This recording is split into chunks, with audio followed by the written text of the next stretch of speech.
We have a bunch of weak, feckless leaders. Why creating around hard you times then? right now. What the fuck is going Will on? you let me right Do we now? take him out to a farm and shoot him? No spin, no filters, just the real conversation. I hope it's not short-lived, man. Since we're recording, right before we jump into it, I have a little fact-checking announcement that I did for Carlos. Puerto Rico does, in fact, have a higher GDP than Idaho. Oh, is that right?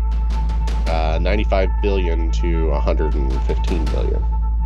So we're going to be talking a little bit about the Joe Rogan podcast with Donald Trump. It was an awesome podcast. It was 3 hours. Not going to cover the whole thing. Let's kick off with the first rabbit hole that is actually going to help us make progress through this 30-minute episode. One of the things that Trump talked about during the podcast is how he wants to make America healthy again. And that's RFK's big thing. RFK has been working with Callie and Casey Means, brother and sister duo. One comes from Big Pharma, the other comes from the medical industry. And they both saw just how bad and corrupt the pharmaceutical industry was and the healthcare industry was in the United States. And like, holy crap, they had both their eyes kind of open and like, we have to do better for this country. And so what they did is they started with a book called Good Energy. If you haven't read Good Energy by Casey Means, I highly recommend it. Long story short, she is going to open your eyes onto why you're sick. The most likely reasons why you're sick and why you're ill is because you're consuming nutrients that are producing bad energy. And she uses these kind of like, bigger terms, but to describe that your body needs healthy sources of food to produce healthy sources of energy. And if you're not producing that healthy energy, your mitochondria is just consuming garbage, and then it's breaking down at a metabolic level. And then you invite just disastrous disease later on in life. She wrote a whole book about it. It's super easy to read. Everybody go buy it, go read it, and to get on the healthy path. But Trump, in good Trump fashion, brought a chart with him.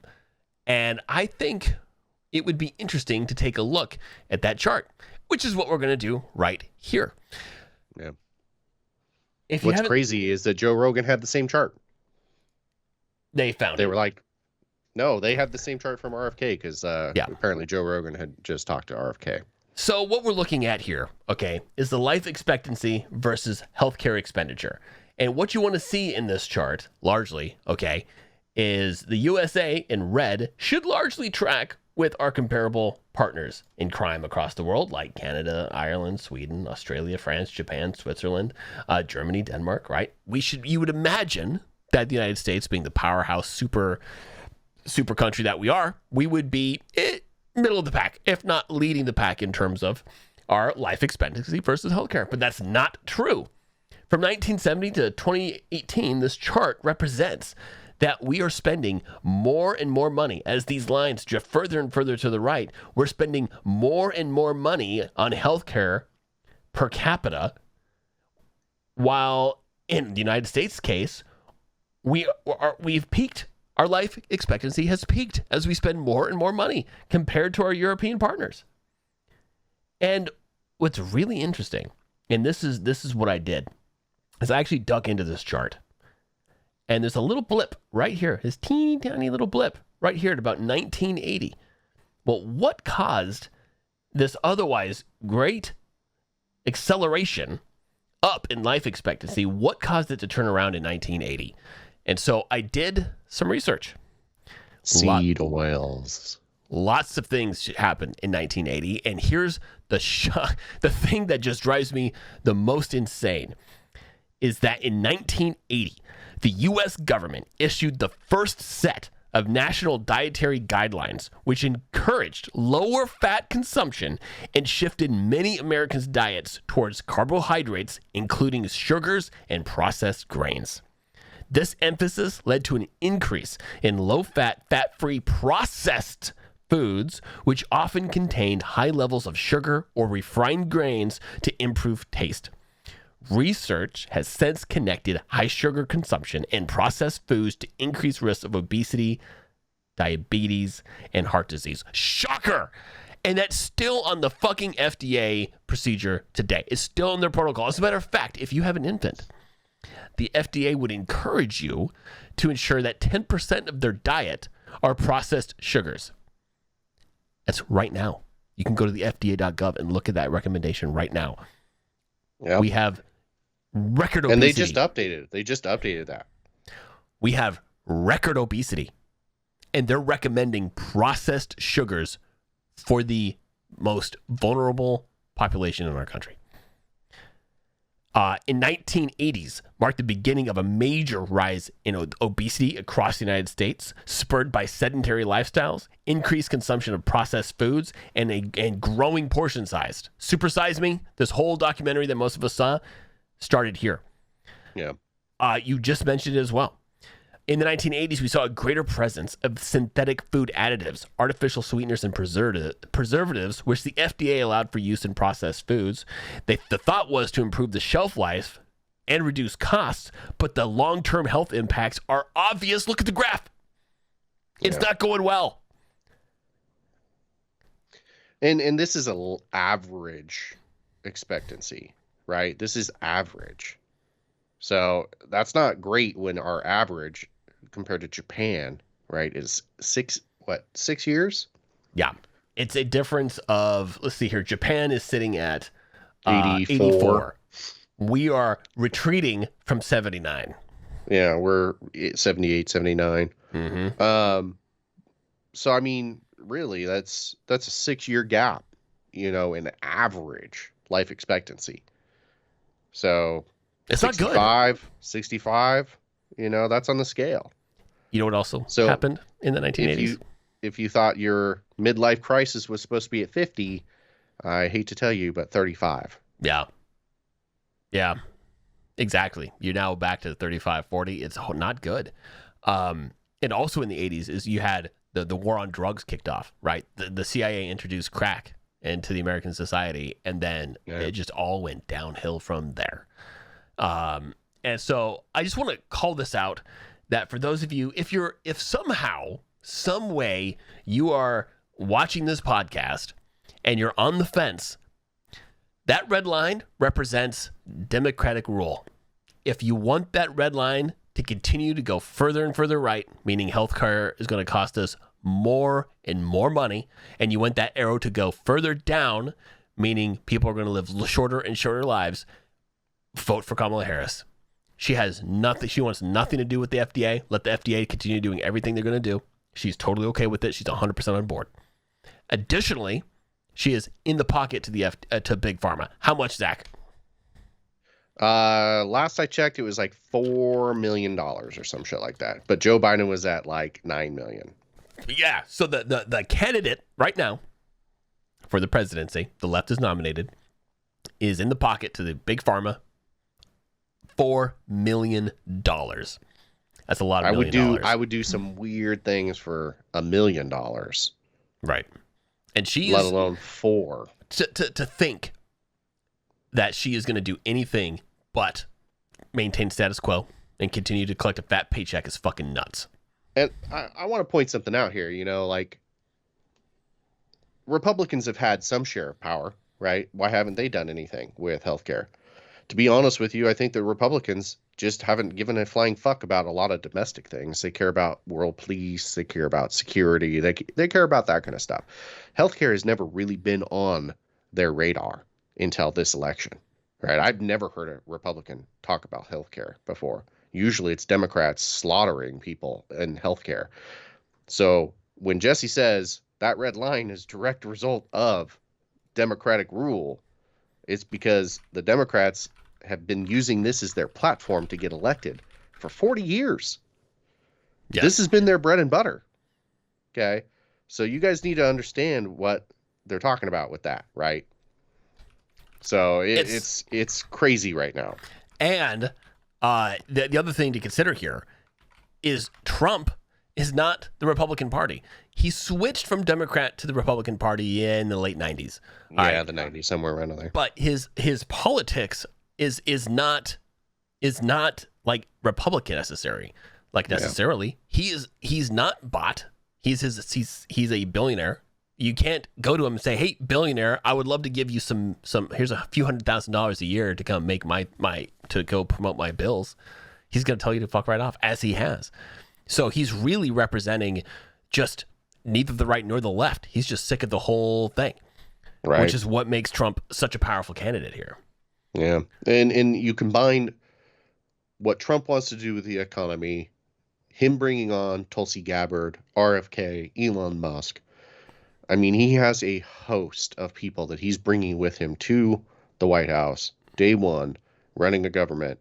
And RFK was like, I've never been excited before about a president getting into office until this election cycle. He's like, what we're going to be able to accomplish, it's going to be knocking your socks off. Yes. So I am super excited about it as well. So we are, I think we could talk about the health crisis for the rest of this podcast, but we've already done that. So let's move right along. Trump talked about, or Rogan, I should say, asked Trump, like, how are you going to resolve the Ukraine crisis? How are you going to resolve the crisis that's developing in the Middle East? And he said, I can't talk about it. I'm not going to talk about it because that's between me, Putin, Netanyahu, and Zelensky.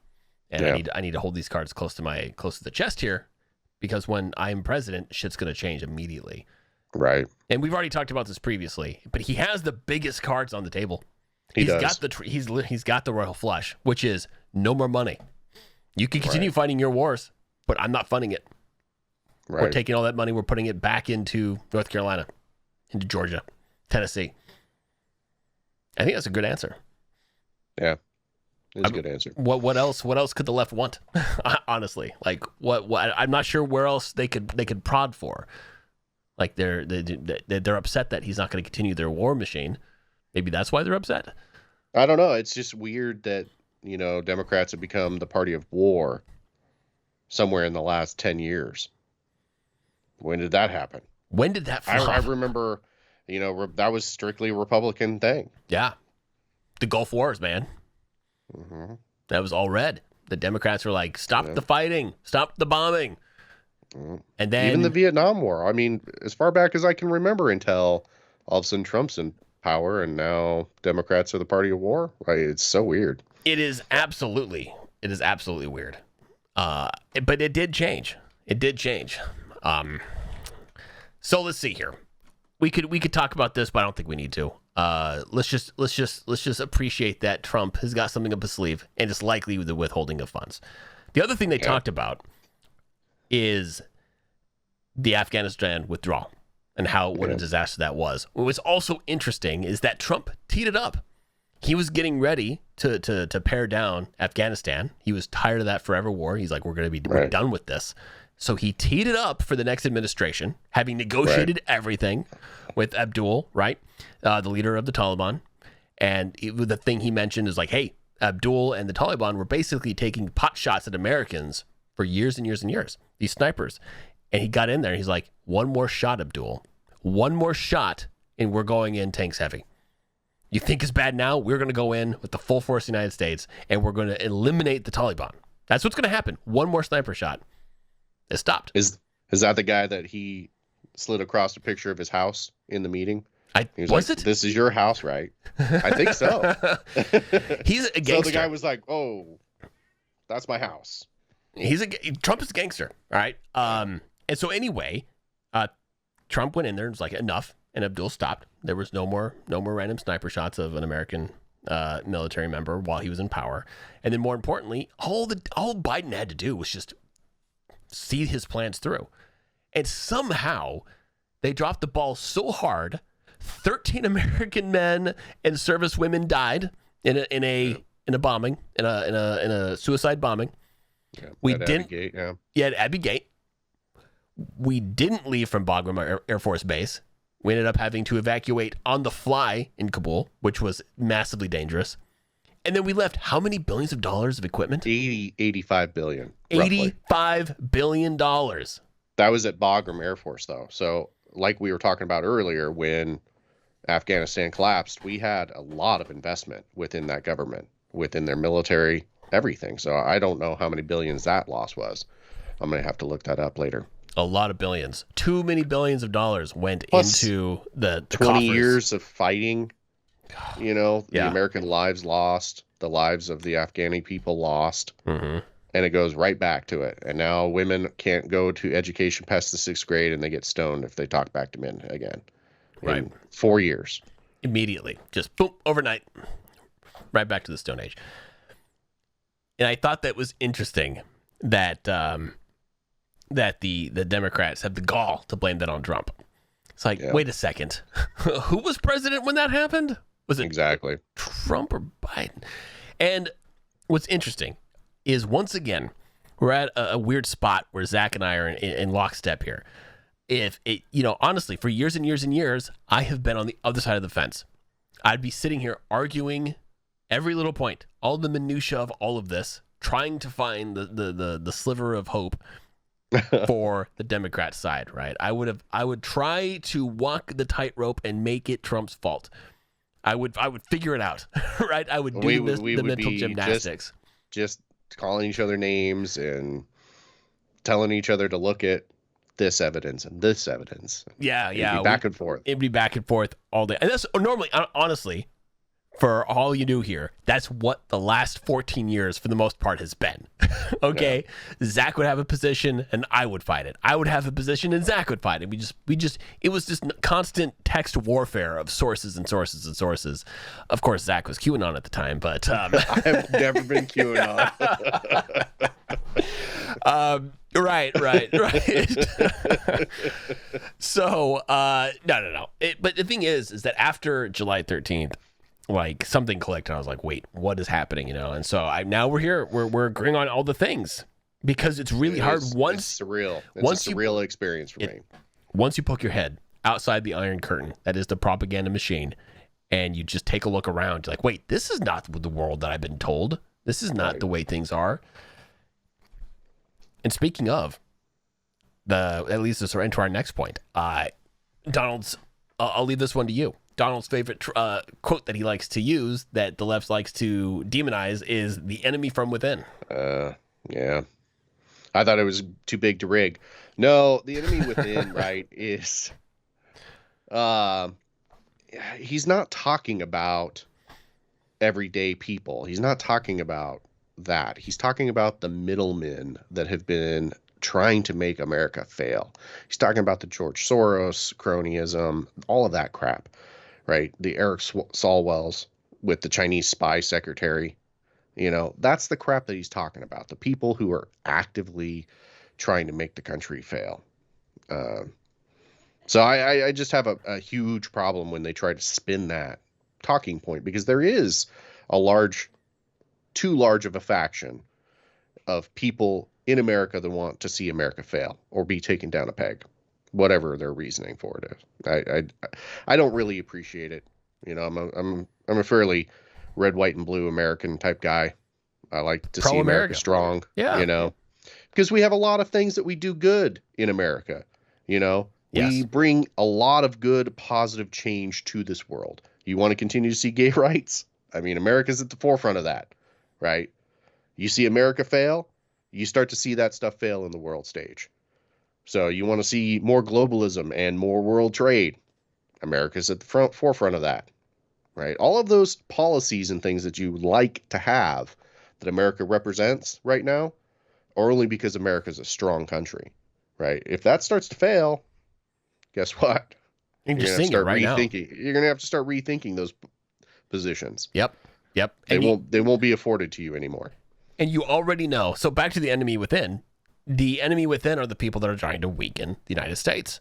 And they're doing it for this globalist agenda. This is one of the, we talked about this a couple podcasts ago, the difference between a globalist and a populist. A populist is focused on making the country strong, his countrymen strong. He couldn't give a flying fuck what's happening overseas or to the neighbors to the north or the left. Like, he wishes them well, but he's got to do what's best for himself and his countrymen.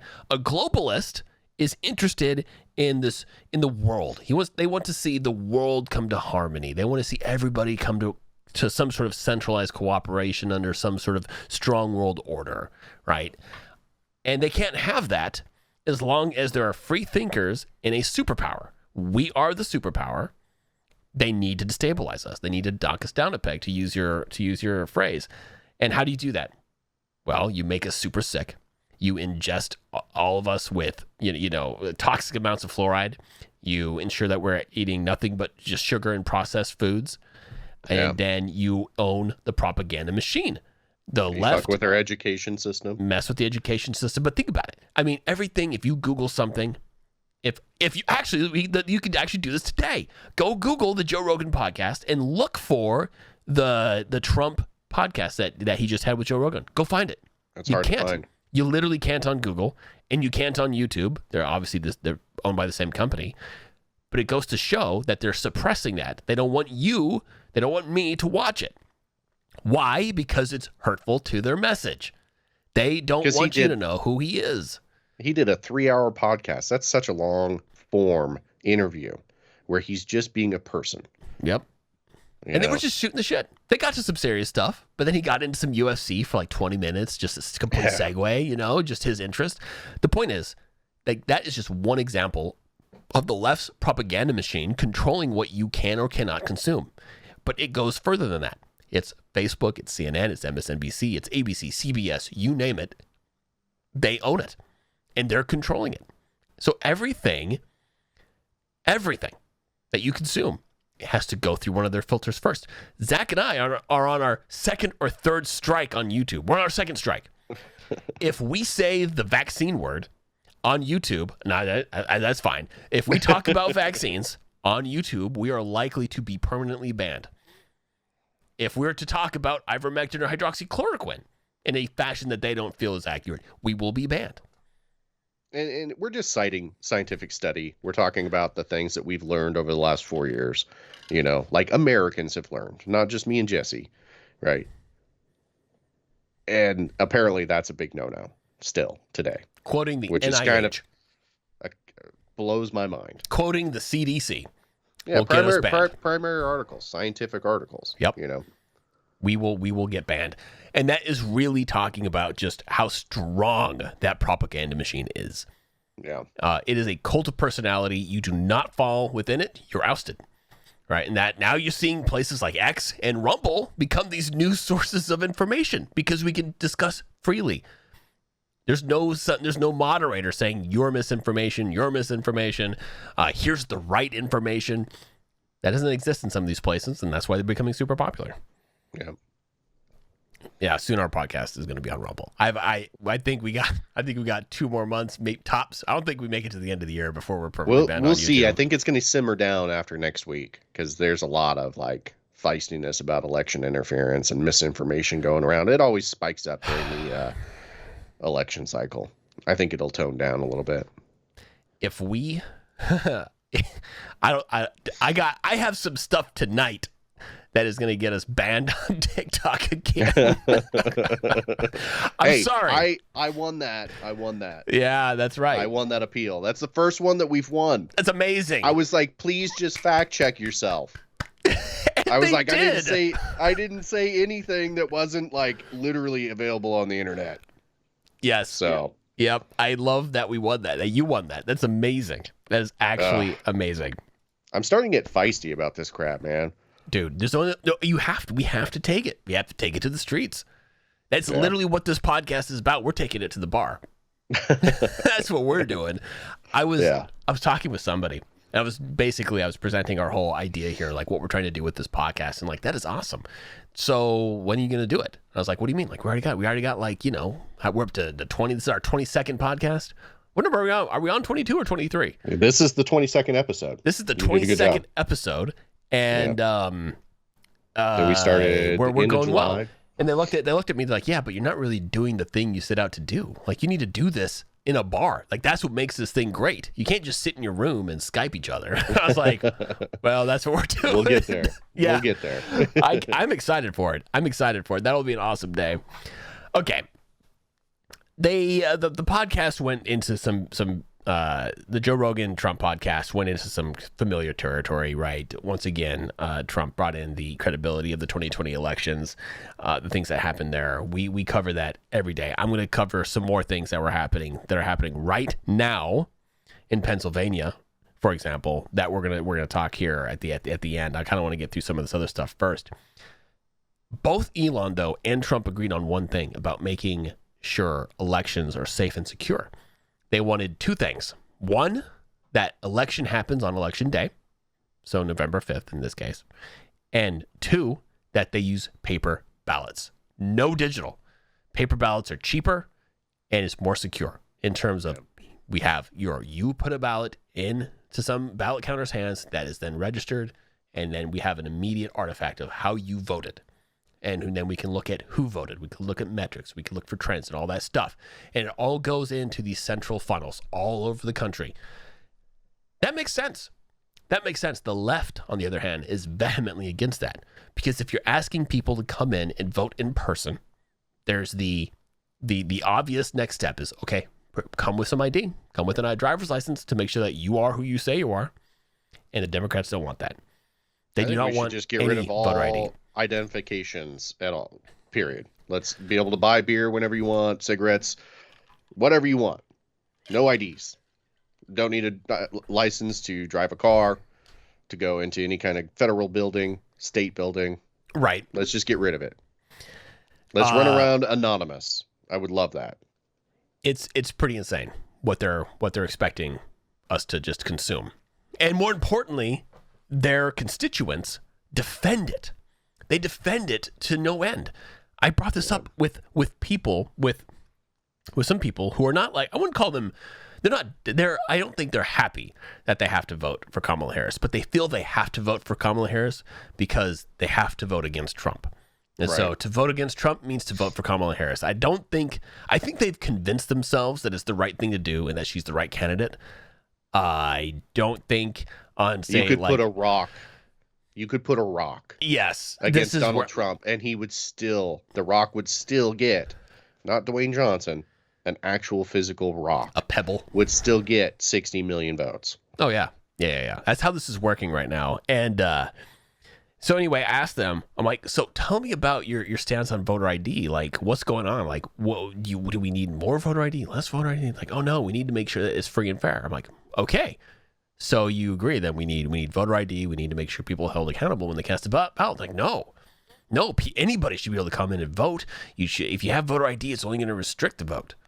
I was like, wait, what do you mean it's going to restrict the vote? I thought you wanted free and fair. They're like, yeah, we do. I'm like, but now if you don't require voter ID, anybody can show up anywhere and cast a ballot. They could just keep showing up minute after minute, casting a ballot over and over and over again. How are you going to know that person hasn't cast 50 ballots? Oh, well, the ballot workers, they could do this, they could do that. We can have some sort of technological answer. And they just start spinning as they try to formulate some answer on the fly. And I just sit there and listen to them. And then it's happened 2 or 3 times now. And I look at them after they're done talking. And I'm like, but do you believe any of that? And all the stuff that you just said, do you honestly believe that? And then they just kind of pause. Like, oh shit, I just said a lot of verbal diarrhea. And now I have to suck it back in. And like, yep, I would totally stand by that. And you can see that they don't want to. They don't want to. Who do you think that Xi Jinping would vote for if he came over to the United States and just voted? That's a good point. He'd vote 50 times for Kamala. My whole family votes for Kamala. Yes. Okay. Yeah. Do you have any thoughts on this paper ballot thing? I mean, I didn't even use the digital machine when I went and voted last week. I used the pen and paper and then dropped it in a box. That's what I've been doing. I stood in line for an hour. I didn't think that I'd be in line that long early voting in Idaho. That's amazing. You should have went live on TikTok and talked to everybody around you. I was actually scared to talk politics because I didn't want to get kicked out of line. It was such a long line. Oh, yeah, you're not supposed to, are you? No. Yeah, you're supposed to just sit there You're not quietly. supposed to have any swag, but I did see a couple MAGA hats, and I was like, hell yeah. But I didn't say anything because I didn't want to get kicked out. Did you catch the, this kind of goes into our next point that I want to cover. Did you see MSNBC's coverage of the Madison Square Garden? Yeah, talking rally about how everybody there is a Nazi. Yes. Yeah. So I was like, what the heck? MSNBC called 70,000 Americans Nazis. A bunch of Israelis and Jewish people were in there, called them all Nazis. called obviously Trump a Nazi, called everybody a Nazi, and then inferred that we need to do something about this. We need to get these people out of our country, inferring that we should commit some sort of violence against these people. Like that was on the thing that actually inflamed and enraged a bunch of people. I think everybody should have been offended by that. It's horrible. And what's even crazier is that the government allows them to broadcast this shit. And it's not even news anymore. Now it's just straight up, I don't even know what it is. It's not even propaganda. It's just hate speech. What is there, like 7 or 10 media organizations in this country? Mm-hmm. And they all have to get their licensing through the federal government. That's right. So if you want... super cheap. If you want a license from the federal government, I guess you better talk about what the federal government wants to talk about. I think what we should ensure that these people don't do is call a bunch of voters Nazis and then suggest that we should kill them all. I don't think that is what MSNBC is. We should allow NBC to do with one of those 10 licenses. I know you weren't listening to the same news media I was 4 years ago during COVID, but all of the networks were coming out against conservatives and wanting to put them in camps to re-educate them about their COVID stances. It was bad. No, I was watching. I was there. Oh my God! I better put a mask on. That was the more left. That was the left leaning. It was like the very very left. MSNBC, which is the leftist of the left. Okay. Rachel Maddow was out there. You just picked not only the most left organization, but the most left news anchor of that organization. I know. It's crazy to me. Okay, it's crazy to me that anybody is going to get on national television, because I come from a time that national television actually meant something, and you're seeing a basket of deplorables comment coming out of people's mouths, where they would like, hey, let's take 50 to 60% of the country and re-educate them. Oh, they're Nazis. And this is in New York, right? Madison Square Garden was in New York. These are traditionally blue voters. Yep. Right? And they had how many people? 78,000? Some crazy amount. It was jam-packed. Yep. I mean, blocks and blocks of people 10 hours before it even started lined up in the streets. Yeah.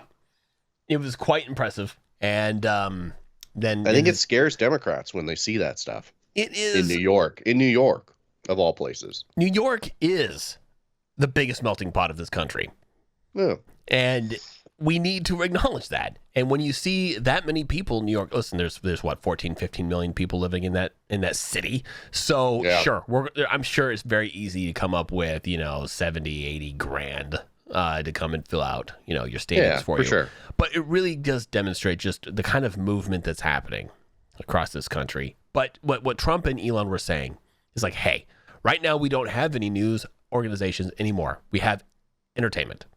And we have a bunch of people that are willing to get out there and make any sort of claim that's going to drive viewership, going to drive clicks. And they would like to see that reformed. And one way they can do that is by actually issuing these licenses to organizations that are going to commit to being news, being honest, and not just pure opinion. Like, do you remember Bill O'Reilly?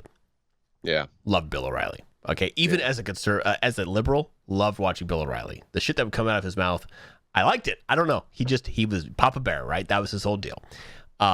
And he did make you feel cozy, and he made you feel like America was great and you were proud to be an American after watching his show. But it was still opinion. And I remember then, I'm like, I'm not really watching any news. I'm just watching this elderly man kind of just issue his alpha conservative stuff that I like listening to. This is really not news, though. What's it doing here? This should be, on HBO, I think. Right? And I remember having that thought. Him and Bill Maher should be in, back to back, same block, time block. Yep. And then Howard Stern to wrap it up. Yeah. And anyway, I don't know what they're doing though with claiming what the things that they have to say are news, because it has nothing to do with news anymore. No.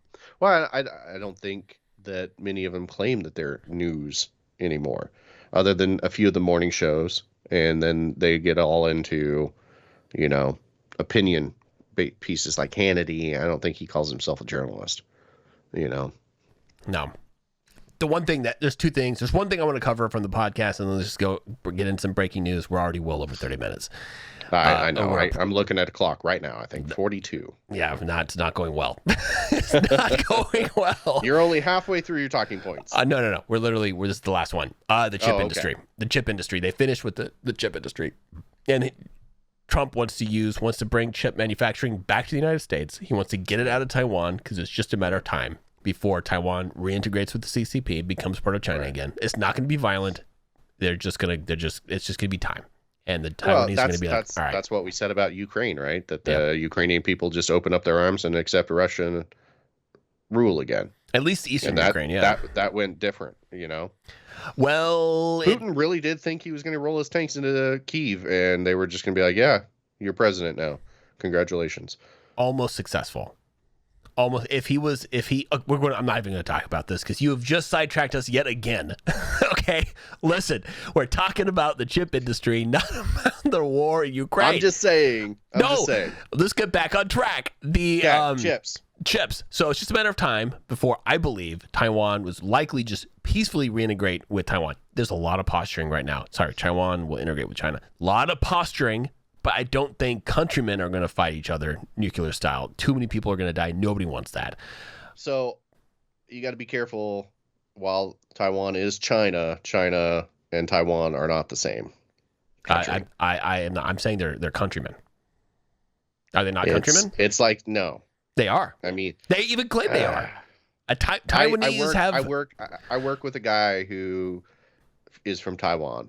And I've had multiple conversations with him about this. And he's like, they're not Chinese. They're Taiwanese. I didn't say we're the Chinese. I said they were countrymen. I know they share a common history. But they are the same history. They're the same people. It'd be like saying the South isn't part of the United States. There's languages. It's the exact same thing. It's like saying Idaho and California are the same people. Fighting words in Idaho. Yep. In any case, to wrangle this goddamn conversation back to what we're trying to talk about, chips is Trump. Was basically he's like, hey, we need to get chip manufacturing back here in the United States, and we need to do it through tariffs. He doesn't want to pay Intel billions of dollars. He doesn't want to pay Foxconn billions of dollars. He's like, if you want to do business in this country, bring your factories, build them here, and I'm not going to charge you 100% tariff. If you don't do that, I am going to charge you 100% tariff. And then we're just going to buy iPhones, right? And that's basically what's going to happen. And it's going to be dicey. It's going to be dicey because, like, without semiconductors, we don't really have much in the way of technology here in this country. We are. So, well, you're in this industry, so aren't you? Yeah. Tell us a little bit. Are we building more fabs? Are we ramping up? Like, what's happening? It's crazy. Oh, it's crazy. Within the next, I mean, I got hired on specifically to ramp up this industry, and we got slow walked because of how the recession happened, kind of that little microcosm that we had in 2022, and then they're starting to ramp up again. So within the next year or two, it's going to be fully on. You know, can we compete with Taiwan here? Huh? When can we compete with Taiwan? Give us like a decade. Okay. I mean, it takes forever to get these things. I mean, these are multi-billion-dollar projects. Right. In Arizona, TSMC, the Taiwan Semiconductor company, is putting a $20 billion fab in. Intel's putting two $5 billion fabs down there. Cleveland, Ohio, $25 billion from Intel. Idaho is doing a $20 billion here in Micron. Idaho. Yeah, Micron, and one in New York, in Albany. Right. So, and there's plans for more. So it's just, and it's still going to take us 10 years to catch up. Yeah. Wow. In Idaho alone, there's a 10-year ramp for Micron for ID1. Okay. So but at least we're doing it. So we're on the road. We're on the road to decouple from the teat of Taiwan. Well, during the COVID pandemic, we realized that we had massive supply chain issues with medical industry, semiconductor industry, all kinds of things. And Trump was like, what are we doing? You know, like how do we have these security violations? Because, I mean, if we can't get pharmaceuticals made in the country, and we can't get bandages made in the country. Like, what are we Right. going to do? It's Like, not if good. we get cut off, and then they start looking at the supply chain for semiconductors, and we realize that it's in everything. It's in our bombs. It's in our freaking cars. It's in our cell phones. It's in our computer. It's in everything. ICs are everywhere. They're Absolutely everywhere. Yeah. So, Yep. it's kind of crazy to think about that. So, It's absolutely crazy. Did you have any final thoughts on this podcast? On the No, I Joe think- Rogan podcast?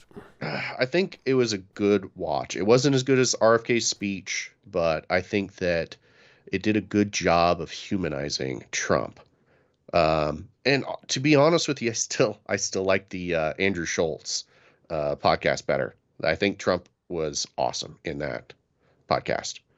But Trump doing a tour of all these podcasts, Kamala Harris has screwed up royally by not doing the same thing and just getting in there and having a conversation with people and talking about because she just got put into place, right? So if you're not a diehard Democrat, that's immediately going to turn you off. Right.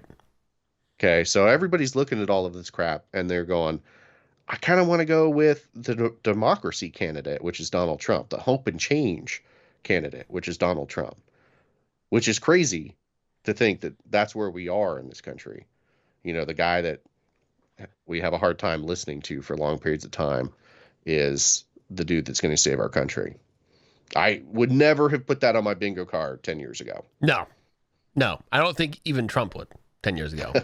No. He in that podcast, he was talking about how it was just so surreal that he was elected president. So surreal. To be honest, and I think I've said this a few times, but if the Democrats had just left Donald Trump alone and not attacked him, he would have destroyed himself. And they wouldn't have revealed how much corruption is in our country. Right. And they would still have a huge voting pool. And the country wouldn't be electing Donald Trump. Did you ever send that fruit basket off to Hillary? Thanking her for her attack on... Oh, you should do that. You should get that out. I should do that. Yeah. And everybody who's listening to the podcast, remember to send your cards and letters thanking Hillary Clinton for getting Trump elected. So let's segue here. I have a couple things just to close out the podcast this evening. So in Nevada, right, currently on the books and still on the books, as you're about to find out, it's legal to submit a ballot in the state up to 3 days late. Okay, so counting is happening on November 5th, November 6th, 7th, 8th. You could still continue to cast ballots, which seems ridiculous. The counting should be finished on the 5th, but in Nevada, this backwards state, all right, I'm sorry if you live in Nevada, you got to go fix your shit, Nevada. You're allowed to submit a ballot 3 days late. And what in the law, all right, it says that state election boards will continue counting ballots that are not postmarked up until the 8th, meaning you can sneak in your ballot up until the 8th and it will get counted. And on the 31st, so on May 31st of this year, the RNC filed a case saying, hey, this is garbage. Undo this. We need to have you can't be taking votes after the 5th. That's just stupid, right? That's completely against everything. Completely against the Constitution, for sure. Well. October 28th, the Nevada Supreme Court affirmed the trial court's decision, meaning non-postmarked ballots received up to 3 days after Election Day will be counted in the 2024 general election. Way to go, Nevada. Way to go. It's I can believe unbelievable. it. I can believe it. I can't. I refuse. There have been some fudging of our Constitution and our rights over the last 20 years. There have been some real crazy stuff being put into place, slowly, quietly, and Donald Trump has brought all of that to life. He's like, here is what's happening. And when the left was trying to destroy him, they just revealed all of this corruption, all of this crap that's been going on. Right. So he's a lightning rod for it, and it at first, that was what kind of like woke me up. I was like, why am I seeing all of these attacks on this guy? Follow the money. I've said that so many times, and I love that we're seeing that in the chat too. So Yeah. I got one more thing. I'm going to end us on a bombshell. yeah, We were talking about it yesterday. Wasn't recorded, so let's just bring it up one more time. We've actually talked about it already once, but the investigation continues.